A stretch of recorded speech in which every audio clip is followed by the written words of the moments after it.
A'udzu billahi minasyaitonir rajim. Bismillahirrahmanirrahim. Raditu billahi rabba wa bil islami dina wa bi Muhammadin nabiyya wa rasula. Rabbi zidni ilman warzuqni fahman. Amin amin ya rabbal alamin. Baik, soleh solihah, pada pertemuan pertama ini kita akan belajar tentang ide pokok dan kalimat penjelas. Nah, pembahasan ini sudah pernah kita pelajari di kelas 4 ya, teman-teman masih ingat? Baik, kita ulangi ya. Di dalam sebuah artikel pada umumnya terdapat satu topik atau pokok pembicaraan yang dibahas secara luas dan mendalam. Topik tersebut disampaikan melalui serangkaian paragraf-paragraf. Nah, teman-teman semua masih ingat gak paragraf itu apa? Paragraf merupakan satuan gagasan atau ide yang apabila dirangkai dengan gagasan atau ide yang lain akan membentuk sebuah karya tulis yang lengkap. Di dalam sebuah paragraf terdapat ide pokok dan kalimat penjelas. Kita lihat terlebih dahulu ya satu persatu. Yang pertama, ide pokok. Ide pokok adalah gagasan yang menjadi dasar sebuah paragraf. Nah, ide pokok ini teman-teman semua sering disebut juga dengan gagasan pokok, pikiran utama atau gagasan utama. Setiap paragraf memiliki satu ide pokok yang menjadi inti pembicaraan. Yang kedua, kalimat utama dan kalimat penjelas. Kalimat utama adalah kalimat yang mengandung ide pokok. Letak kalimat utama bisa di awal, di tengah, atau di akhir paragraf. Adapun kalimat penjelas adalah kalimat yang mendukung, menjelaskan, dan menegaskan ide pokok. Teman-teman, untuk lebih jelasnya kita lihat ya dan perhatikan baik-baik teks berikut ini. Teman-teman bisa lihat teksnya untuk lebih jelasnya di buku tematik tema satunya halaman 2 dan halaman 3. Teks tentang organ gerak. Teman-teman perhatikan, di teks ini kira-kira ada berapa paragraf ya? Iya, betul sekali, ada 4 paragraf. Ya teman-teman, ada 4 paragraf. Bu Fiska akan contohkan paragraf pertama. Nanti untuk paragraf 2, 3, dan 4 silahkan teman-teman lanjutkan.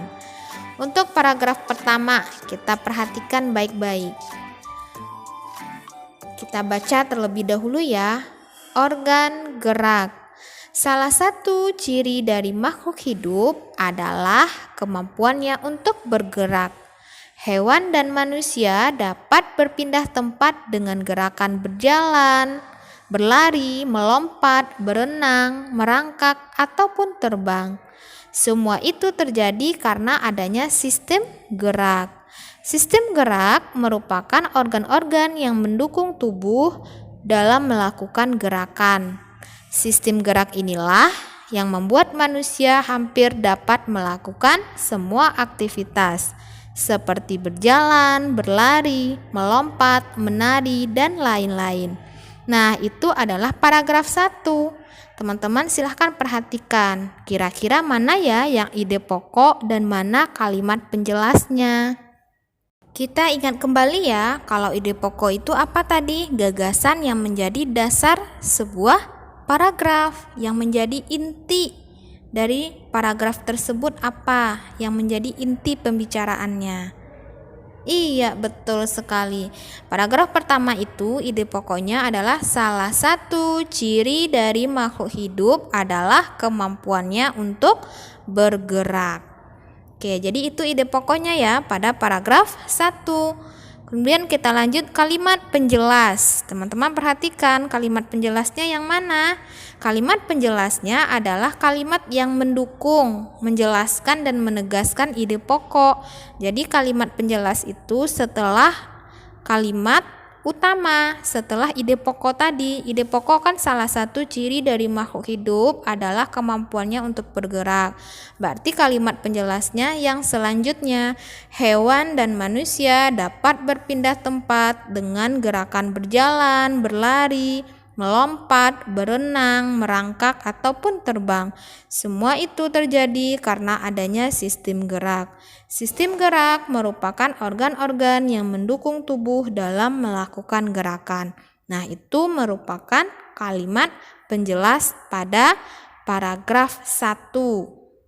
Oke, semoga dapat dipahami ya dengan baik. Jadi pada paragraf 1 kita sudah menemukan mana yang ide pokok dan mana yang kalimat penjelasnya.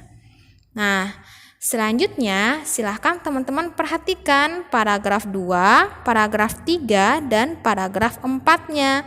Silahkan dibaca terlebih dahulu masing-masing paragrafnya dan teman-teman tentukan manakah yang ide pokok pada paragraf 2, manakah kalimat penjelas pada paragraf 2. Sampai nanti ke paragraf 4.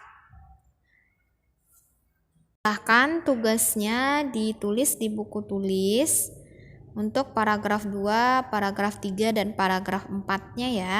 Alhamdulillah kita cukupkan pertemuan kita hari ini dengan sama-sama membaca hamdalah alhamdulillahirabbil alamin dan doa kafaratul majlis.